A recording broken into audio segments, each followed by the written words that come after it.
comenzamos el programa del día de hoy hablando de un tema muy interesante, el bienestar ocupacional a través de la Sociedad Platense de Anestesiología. Para hablar de este tema me acompaña uno de los socios fundadores, el doctor Osvaldo Traversa, médico anestesiólogo. Doctor. ¿Qué tal? Un placer, como siempre, recibirlo. Sí, muchas gracias una vez más acá. Siempre me siento muy cómodo en esta casa. Un amigo de la casa. Sí, exactamente. Bueno, hoy hablando de un tema que es un nuevo paradigma, ¿no? La Sociedad Platense de Anestesiología se ha encargado de recambiar este paradigma de ocuparse de la salud de los anestesiólogos y ampliando este concepto, ampliando a todo el nuevo concepto de la medicina global, ¿no? Que tiene que ver con los equipos de salud y más allá de los equipos de salud de todos los ámbitos institucionales, ¿no? Entonces, hoy por hoy se lanza el Departamento de Bienestar Ocupacional. Cuando hablamos del Departamento de Bienestar Ocupacional, ¿a qué nos referimos? Bueno, mirá, vos sabés que la Sociedad Platense de Anestesiología tiene un recorrido ya de 27 años y ha crecido como institución enormemente. Y hace aproximadamente 2 años, un grupo de anestesiólogos captamos la idea de que no nos habíamos ocupado mucho de la salud ocupacional, ni de la nuestra, ni de las generaciones que están formándose ahora, ¿no? Que tienen una problemática importante por los avances técnicos, las cargas horarias. Entonces resolvimos formar esta oficina tratando de prevenir y de mejorar todo lo que hace al bienestar del anestesiólogo. Por ahora del anestesiólogo nos gustaría abrirnos más adelante, estamos recién empezando, en lo que hace a su ámbito laboral.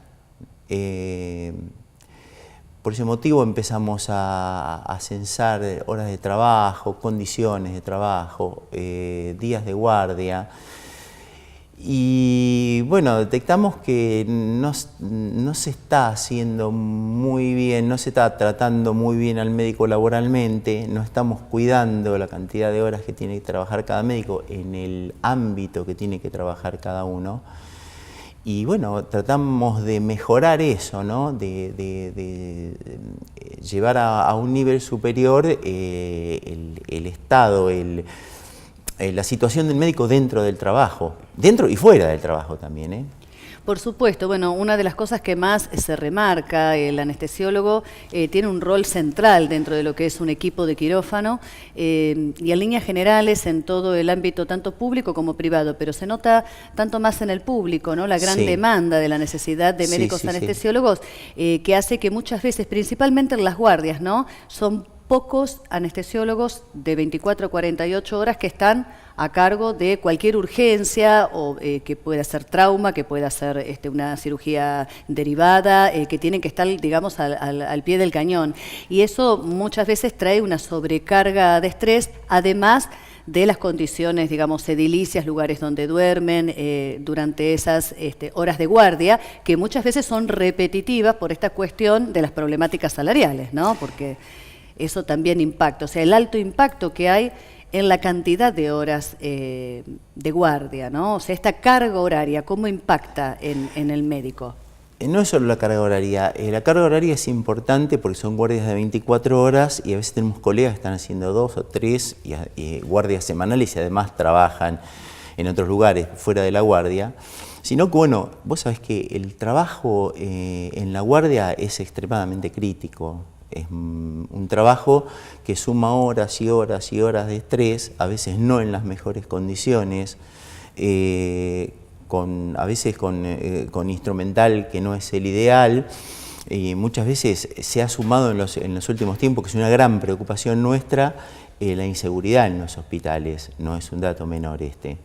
Es un gran problema social. Además de que estás enfrentándote a pacientes críticos, a pacientes con riesgo de vida, no estás seguro en tu trabajo porque por ahí del resultado de tu trabajo depende una reacción de la gente, humana quizás, pero la institución no te está protegiendo de algo que te pudiera pasar dentro del hospital.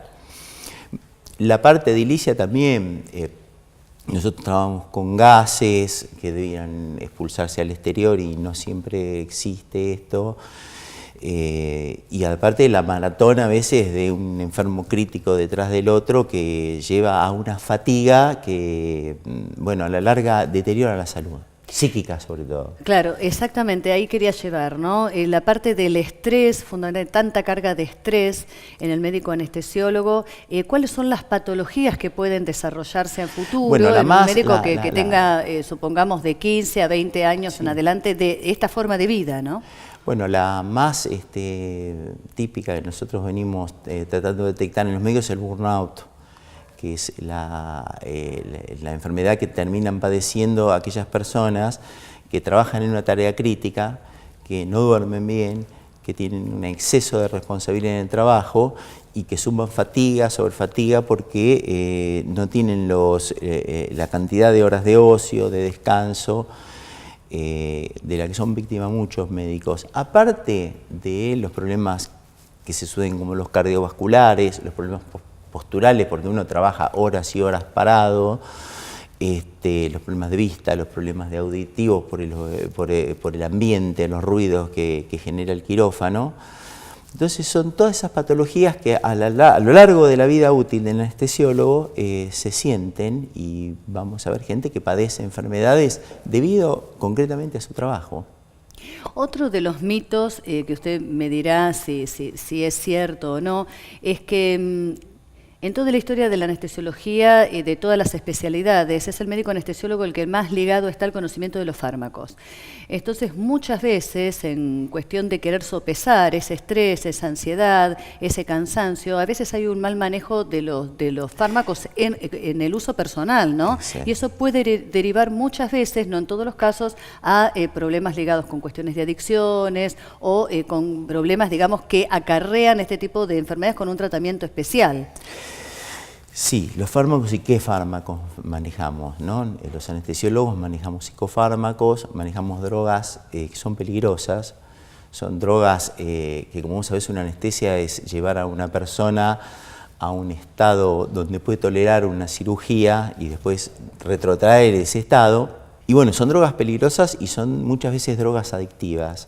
La realidad hoy laboral de los médicos en general es que los médicos en general somos en la población los que más índice de suicidios tienen y un índice muy importante de adicciones. Y los anestesiólogos vamos primeros en el problema del tema de los suicidios. Nosotros desgraciadamente acá en La Plata tenemos varios casos, algunos de ellos personas muy queridas, amigos míos, y también con el tema de las adicciones. Nosotros creemos, empezamos esto, varios médicos que tenemos unos cuantos años, ¿no? Yo estoy cumpliendo 39 años como anestesiólogo. Y la idea que nos motorizó un poco fue que nosotros iniciamos nuestra vida profesional sin que nadie nos advirtiera de en qué clase de capítulo de la farmacología nos estábamos metiendo, ¿no es cierto? Entonces, lo que queremos dejarle a nuestros jóvenes es la advertencia, la sabiduría de que por trabajar un poco más, por sentirse mejor, por dormir unas horas, no hay que caer en la tentación de manejarlo con drogas. Hay que formar a la gente para que entienda su cansancio, para que entienda su fatiga, para que no fuerce sus posibilidades humanas de trabajar y recurra al descanso, al ocio, al hobby, a la reunión con los amigos y baje los decibeles de lo que es la medicina del anestesiólogo, que es crítica y fatiga y cansa y daña. Doctor, muchísimas gracias, como siempre es un gusto hablar Marcela, con usted. Un gusto estar otra vez con vos y muchas gracias porque nos permitís expresarnos y dar a conocer este trabajo que estamos haciendo con mucho cariño, con mucha felicidad de hacerlo, tratando de llegar a todos nuestros colegas y que no tengan los problemas que han tenido otros en el pasado y que han tenido finales y desenlaces bastante tristes. Seguramente este trabajo va a ser sorprendente. Es un trabajo que va a llevar tiempo, pero los felicito realmente que estén con esta iniciativa que, vuelvo a repetirle, pocas instituciones lo tienen en cuenta. Muchas gracias, doctor. Marcela. Continuamos hablando de bienestar ocupacional a través de la Sociedad Platense de Anestesiología. Esta vez nos acompaña el licenciado Juan Pablo Scarpinelli, responsable del Departamento de Bienestar Ocupacional de esta importante sociedad científica. Licenciado, muchas gracias por estar aquí. Bueno, gracias Marcela por la invitación. Bueno, muy contento de estar. Un antes y un después, ¿no? Lo dice toda la sociedad de anestesiología con temas tan delicados, porque, digamos, de todas las especialidades médicas, es una de las especialidades, digamos, que más necesita toda esta cuestión o viene arrastrando esta cuestión de tener una contención interdisciplinaria profesional. Usted como psicólogo y cabeza de este equipo, este nuevo paradigma que es ahora no la salud, sino el bienestar ocupacional, que es como más amplio y interdisciplinario, ¿cómo lo ve? Bueno, desde ya un saludo importante, ¿no?, para todo el equipo. Hoy estoy aquí personificando la visita, pero es un equipo que la verdad es muy valiente. Desde el día cero que me invitaron a conversar, fue la sensación de abrir un placar y sacar algo muy añejo y de pronto empezar a quitarle la tierra y decir, nos queremos ocupar de un tema postergado. Y bueno, de alguna manera fue destapar una gran olla de problemas forcluidos dentro de la medicina en general, que tiene que ver con la salud y la enfermedad del profesional. Luego de un año de empezar a ver qué había dentro de esa olla, dentro de la literatura, las anécdotas cercanas, que a veces son las que dejan marca y las que empujan a transformar la realidad, a hacer algún tipo de gestión diferente, bueno, nos encontramos con la necesidad de pensar qué estilo darle, cómo ocuparnos, ¿no?, de la salud del profesional, en este caso de los anestesiólogos. Bueno, en diferentes charlas, yo le digo el gurú de la salud ocupacional, el doctor Marcheschi, llegamos a pensar y delinear algunas acciones generales que después el resto del equipo pudimos como empezar a darle forma, ¿no? Y vimos que había una necesidad de pensar el sello que le podía dar la Sociedad de Anestesiología Platense, que era pensar en bienestar ocupacional y que tenga una dirección diferente. El hecho de que esté enfocada dentro de la salud mental, como decir la base del problema de salud, fue una novedad. Eso quería decir que no solo era una especie de vigilancia de quién está enfermo, de quién podía contraer un problema ético-legal, sino de alguna manera tratar de fortalecer y ver de qué manera institucionalmente se podía acompañar a aquel que está en territorio. Llegué y la mesa estaba tendida. Digo, habían hecho muchísimos estudios, habían hecho un relevamiento epidemiológico modelo del cual se detectaban voluntario y confidencial, creo que eso fue la seriedad del estudio de forma transversal que hicieron en la región, y bueno, y se encontraron con muchísimos indicadores que después ahí fue la necesidad de cómo vehiculizar todo ese tipo de detección de problemas en los que podían estar los clásicos que, por ejemplo, la sobrecarga laboral era algo que se sabía, pero de alguna manera se pudo justificar y verificar que era uno de los estresores básicos que tiene el profesional. De alguna manera, la situación de quirófano, las relaciones interpersonales, laborales, las relaciones con la jerarquía y con la institución, pacientes críticos, el manejo de fármacos y bueno, y también toda esta cuestión que es un problema global, que es el consumo. No es solo un problema de la medicina, la automedicación.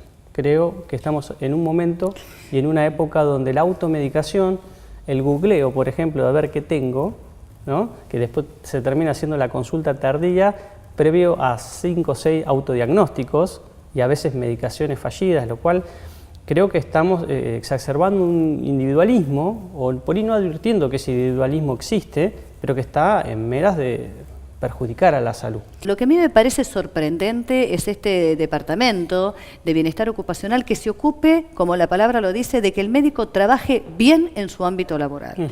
¿Cómo lo vienen trabajando o cómo lo vienen abordando estas distintas etapas en el ámbito hospitalario? Bien, pensar el bienestar ocupacional implica incorporar el aspecto subjetivo del profesional, en este caso del médico, del anestesiólogo, es devolverle la responsabilidad sobre su salud.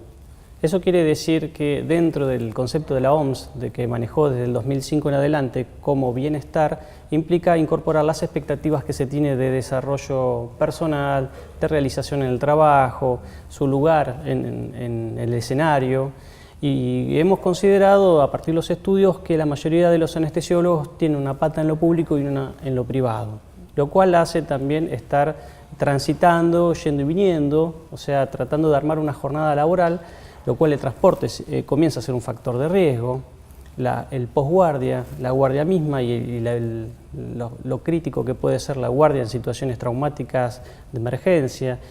Es como que a veces lo público termina siendo el estallido que absorbe, ¿no? Esa esponja que absorbe el estallido de lo social, entonces las guardias públicas terminan saturadas de conflictos sociales, incluido lo de salud, pero bueno, la inseguridad y el avasallamiento sobre los sistemas de salud de distintos problemas que no están siendo evacuados por algún tipo de política, terminan en el hospital. Por traumatismo, digo, enfrentamiento entre vecinos, o sea, digo, de cosas comunes que terminan después con una persona con un traumatismo de cráneo, por un enfrentamiento. Entonces digo, ¿cómo va impactando la época? Por un lado, que hoy referenciaba el autoconsumo, ¿no? la falta de cultura sanitaria, como usted decía, que me parece que es un lindo concepto, y por otro lado, la forma de vivir, o sea, donde no hay tiempo, todo ya, todo es inmediato. Entonces, ¿quién quiere ser paciente hoy? ¿Quién quiere tener paciencia hoy, ¿no? ¿Quién puede esperar? Cuando todo se está pidiendo una eficacia y una productividad donde no hay lugar para la pausa. Entonces, como departamento tenemos una obligación de empezar a visualizar estos conflictos y empezar a hacer recomendaciones. Extender a los socios de esta comunidad que no se resuma a los anestesiólogos y empezar a pensar cómo generar pautas de autocuidado, porque en el territorio está el profesional, está su equipo de trabajo, están las técnicas, están los fármacos. Si no existe una buena conciencia de autocuidado, que nosotros le hemos llamado, queremos ir hacia la anestesia humanizada. Y eso implica pensar en una correlación de dos factores. Lo que sería el bienestar ocupacional, eso quiere decir que el médico se sienta bien y esté bien, y al mismo tiempo tenga una correlación con lo que sería la seguridad del paciente, que trabaje bien. Es decir, no solo prestar la atención a lo que exige el canon de ciencia hoy, que es decir, error cero. O sea, puede salir bien el paciente y la cirugía completarse si es de alta complejidad. Pero pensemos que el error es más grande, si el paciente se va disconforme. ¿Salió bien la intervención médica? Si el profesional hace un trabajo a protocolo, correcto, adecuado, mecánico, y no se siente alienado en la tarea que hace, se siente que está reproduciendo durante el tiempo un esquema que no tiene nada de nuevo, ya lo conoce, ¿realmente no se despersonaliza? Y ahí encontramos estudios que nos vamos alineando porque tienen razón en concientizar que se genera una despersonalización propia de la aplicación del protocolo. Eso implica, podemos ser muy respetuosos a nivel de cuerpo sanitario, pero no alcanza. No alcanza con respetar ni las cuestiones éticas, ni las leyes, ni los procedimientos. Es necesario empezar a humanizar. Licenciado, ¿por qué este nuevo concepto, ¿no?, del bienestar ocupacional a través o liderado, digamos, este departamento por un psicólogo? Bien, desde ya es un gran compromiso, insisto, no es algo que haga solo, pero sí es un sello que le ha dado la institución a un nuevo camino. Y el hecho de poder incluir el aspecto de salud mental, no solo la salud, porque cuando se habla de salud, a veces salud mental queda medio afuera. Parecería que todavía cuerpo y mente siguen siendo campos de estudio diferentes. Y hay pocos que por ahí por artesanías los cruzan, ¿no?, en la práctica o por convencimiento personal. Pensar en la salud mental implica pensar en esto del bienestar individual, del profesional, el bienestar colectivo, o sea, es importante pensarse con otros que también están en la misma situación y otros que están trabajando en el mismo campo. Había un psicoanalista muy conocido en Argentina que era Pillon Rivière. Él llegó a teorizar, por ejemplo, que la depresión era una enfermedad única, la enfermedad madre hablaba, desde donde se desprende el resto de las enfermedades. Y daba cuenta de cómo una persona con un proceso oncológico podía estar más o menos manejando, según su depresión, las defensas. Entonces, esas correlaciones que existen entre el bienestar y la actitud positiva, como le dicen algunos también psicólogos norteamericanos, influye muchísimo en cómo percibir la tarea, cómo percibir lo institucional. Entonces, pensar la salud mental como piso me parece que es un lindo puntapié para avanzar en muchísimos temas que no están visualizados. O sea, hay qué cantidad de cosas institucionalmente ocurren que no tienen que ver simplemente por el consumo de drogas, que ha sido a veces la persecución o la intervención más fuerte de las instituciones científicas, de los gobiernos, buscando esta vigilancia que hemos llamado de la enfermedad, ¿no? A ver, me erijo en protector, pero al mismo tiempo estoy haciendo un trabajo de inteligencia, a ver quién se droga, quién no se droga, quién roba, quién no roba. En realidad habría que pensar que eso, si bien es un problema y son situaciones críticas que hay que intervenir, no se puede reducir un departamento, una gestión, una política, sobre todo de prevención, en la búsqueda de ese tipo de enfermedades. Más bien, queremos trabajar en prevenirlas, pensar en la salud mental es muy amplia. Creo que uno de los aspectos que están dentro de la salud mental es la felicidad. O sea, alguien se siente muy bien, va a trabajar bien. Y entonces, por supuesto. Digo, y además que los médicos anestesiólogos o los que están, digamos así, en el alto riesgo, les debe resultar muy difícil también despegar situaciones subjetivas, ¿no? Es un dicho popular, digamos, ¿no? Y el cirujano es una persona muy fría, o el anestesiólogo es una persona más distante, o que en realidad a veces es difícil esa barrera de las relaciones interpersonales con los pacientes o grupos familiares. ¿Por qué? Porque hay una fuerte contención propia del médico frente a cuestiones que le toca, porque perder un paciente pediátrico, un médico que más allá de ser médico, es papá, digamos, afecta siempre cuestiones y tocan siempre cuestiones personales, que es importante que estén contenidas dentro de un departamento que los contenga y que traten todo este tipo de cosas como para, como decimos nosotros, sacarlo para afuera, ¿no? Y una vez que esté afuera y que uno pueda visualizar ese problema, poderlo ir manejando de otra forma para que no genere daño, ¿no? Bien, planteaste algo muy claro que es el poner para afuera, y la única manera de hacer eso es vía la palabra. Entonces, lo loco, no sé si es que no haya más decesos o efectos adversos dentro de la práctica tan difícil que es la urgencia a veces o ciertas intervenciones de alta complejidad. Desearles que no ocurra nada ahí es muy ambicioso. Creo que lo loco es que detrás de algo que ha sido muy complicado, que ha sido muy traumático, seguir trabajando. Digamos, claro, que no se contemple ese impacto que directamente lo retira al médico al silencio y de alguna manera se va forcluyendo esa posibilidad de hablar de lo ocurrido. Entonces se le quita la dimensión afectiva que, insisto, hay que recuperar. Recuperar que primero se autohumanice, que se encuentre con esas emociones, que se vuelva a encontrar con la impotencia y el dolor frente a la naturaleza. Y la biología, dice Freud, han sido, y las relaciones humanas, 3 fuentes de dolor. Con las relaciones humanas algo podemos hacer para que no nos duela tanto, pero frente a la naturaleza, que no la podemos gobernar, aunque creemos, no la gobernamos. Y la biología, que tarde o temprano el reloj del cuerpo nos va mostrando el final, dice, no podemos hacer nada. Bueno, licenciado, ha sido un gusto, como siempre, hablar con usted y vamos a ir acompañando paso a paso este tema tan importante que han instalado de esta importante sociedad científica, que es el bienestar ocupacional, buscándole el valor positivo de englobar todas las problemáticas que hace que alguien pueda trabajar sintiéndose bien. Así que le agradezco mucho su visita. Bueno, gracias por la invitación, Marcela.